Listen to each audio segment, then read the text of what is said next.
When I was in college, I took an acting class, and the teacher was this guy named Bart Toish. And he did something I've never ever seen done before or since. He made every student actor seem like a great actor. Like I think the performances he got out of people were like the best performances I've ever seen. Like, and I don't know how he did it. He was like a magician. And I was like, I want to learn to do what he does. I don't know how he did it, but it seems really important. And we were doing Volpone by Ben Jonson. And the opening line is kind of hard to say, actually. And everybody had to say these two lines. And the lines were, "Welcome to the day. And next, my gold." And, it's hard to say those lines. Well, I should try it. But we did that. And I was just really taken by what he got out of everybody. And at a certain point, he was doing tryouts for the advanced class. And it was like, I want everyone to do a scene from Volpone. And, you had to like pick a partner and do a scene with them. And then if you did well, you would, get into the advanced class. And if not, you wouldn't. And, he said, who wants to play the girl character in the scene? And this girl raised her hand. I was like, okay. And who wants to do the scene with her? A guy. And nobody raised their hand. And, time was passing and it was this awkward silence. And I didn't know why, but I just felt bad for her. So I thought, okay, I mean, I don't know her, but, just out of gallantry, I'll raise my hand. And I did. And the teacher said, okay, you do the scene with her. And I don't know how everyone knew about this besides me, but she was somebody who just could not act at all. She had no innate ability to act.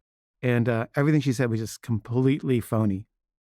So we do the scene and, it's not very good. Neither of us is, I mean, she was terrible, but I wasn't very good either because it's hard to act well with someone whose every line is just like shockingly fake.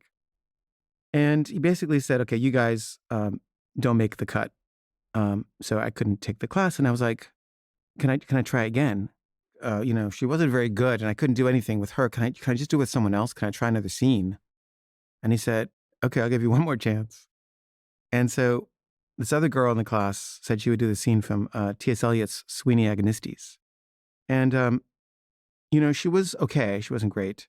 And she didn't really understand the play. It's kind of a complicated play to understand. But I think I understood it. And I kind of explained to her and I kind of directed her in the scene. And she did pretty well. And we did the scene. And I think it was pretty good. But he still wasn't sure about me. And so he started asking me to do these like acting exercises. And I started doing them for him. And he'd say, now say this word, now say it this way, now do it this way, now do that. And I was just trying to do it. And at one point he said something to do and I did it. And he said, no, that's not right. Okay, never mind. I think no. The answer is no, you can't be in the class. And I was kind of stunned. I was like, I just misunderstood a direction that was kind of complex and confusing. But he just had decided all of a sudden that I wasn't a good actor. And the girl actually got into the advanced class. He thought she was good. And I just thought, I really think I'm not that bad. I think I'm better than a lot of people that got into the advanced class. But, I had to persuade him and I had failed. And I think, sometimes someone just discourages you from something and you just kind of give up. I just gave up. I just gave up on acting. And I was really into it before. Like I really wanted to act. And then I just kind of abandoned that dream, I guess. And then a few years later, I made a film and I acted in it. And I was screening it in New York. And I came to town and he lived here. And I reached out to him and he came to the screening and he really liked the film a lot. And he liked my acting in it. And we kind of became friends and he kind of apologized for not letting me into the advanced class. And, I don't know, maybe my life would have been different, but we were friends then. And I would see him whenever I came to New York and we'd have lunch. And it was just nice to have recognition from this person that I really admired and who had thought I wasn't worthy. Um, and at this point, he was like working in Hollywood. He was like a film development person. And he was involved in the film Fatal Attraction. And, he belonged there. Like he was a really great mind, really understood acting and theater and drama. And I remember like when I saw him one year, he told me he'd been really disappointed and kind of demoralized by the Hollywood system. And he decided to give it all up and just become a stockbroker. And I remember thinking, really? A stockbroker? It just seemed like a huge waste of talent. But he said he liked stocks and he liked the idea of just switching careers. And he did. He quit filmmaking and he became a stockbroker. And it was always a little sad to see him because, he was a stockbroker. And I always thought of him as this like director, this great director. Um, and then his wife died and he was really, really shaken by that. And for like a year or two, he was just, you know, in mourning. And I would like reach out to him, but he just was always like, I'm sorry, I'm not up for seeing anybody. And, that went on for a couple years. And then, just if someone says no to you enough times, you just kind of give up. And I kind of gave up on reaching out to him.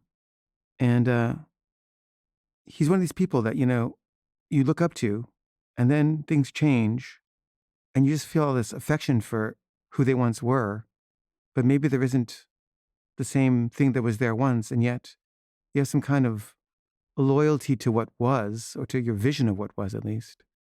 And enough time had passed that, it had become more uncomfortable than comfortable. And getting together seemed like hard or something. Whereas before it always felt fun and was.